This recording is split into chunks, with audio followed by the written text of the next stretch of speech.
আচ্ছা, যদি কখনো হঠাৎ শুনতে পাও আমি মারা গেছি, আসবে কি দেখতে? রোড অ্যাক্সিডেন্টে আমার দেহ ক্ষত বিক্ষত হয়ে পড়ে আছে, তা দেখে তুমি কি শেষবারের মতো আমাকে একবার জড়িয়ে ধরবে? আমার খুব জানতে ইচ্ছে হয়, যদি পরিবারের বাধা কিংবা কোনো একজনের নিষেধে তুমি না আসো আমার মৃত্যুর খবর শুনে, তুমি কি তখন মাটিতে লুটিয়ে পড়ে কাঁদবে? আমি জানি আমার কথাগুলো শুনে তুমি ভীষণ রাগ করছো, তাতে কি বলো? আমার যে খুব জানতে ইচ্ছে হয়, আমার মৃত্যুর পরে তুমি কি অন্য কাউকে ভালোবাসবে?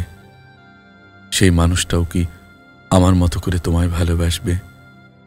সেও কি তোমার সাথে আমার মতো ঝগড়া করবে, আবার সারা রাত জেগে মানাবে?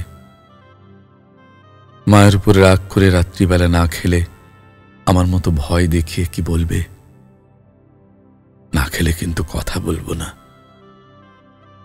আমার মতো সেও কি তোমার কাছ থেকে চুমু খাওয়ার জন্য বাহানা করবে, তোমাকে একটু দেখার জন্য ছটফট ছটফট করবে? আমি জানি তোমার রাগ আমার উপর দ্বিগুণ হয়ে গেছে, কি করব বলো? আমার যে খুব জানতে ইচ্ছে হয়, আমি চলে গেলে কে তোমার খেয়াল রাখবে? কে তোমাকে আমার মতো করে ভালোবাসবে? অনেক বছর বাদে তোমার একটা সংসার, একটা বাচ্চা, ভুলেই যাবে প্রায় হয়তো আমার কথা। সেই মানুষটা যাকে নিয়ে তুমি সংসার করছো, সে আমার পরিপূরক হতে পারবে না। এই পৃথিবীতে কেউ কারোর শূন্যতা পূরণ করতে পারে না। তবে হ্যাঁ, সে হয়তো আমায় নিয়ে তোমার ভাবনায় কিছুটা আবছা করে দিতে পারে, কিন্তু আমাকে নিয়ে তোমার মনের গাঁথুনি এত গভীরে যে তা ভুলিয়ে দিতে পারবে না। চেনা গলিতে, প্রিয় রেস্টুরেন্টে বা সেই পুরনো গান শুনলে আমাকে তোমার মনে পড়বেই। তবে সেই প্রিয় গান তখন অনেকটাই বিষাক্ত হয়ে যাবে জানি। আমাকে মনে পড়বে এমন অনেক কিছুই তুমি এড়িয়ে যাবে।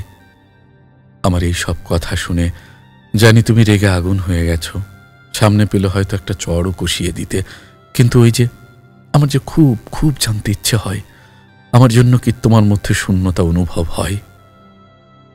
শূন্যতা অনুভব হয়।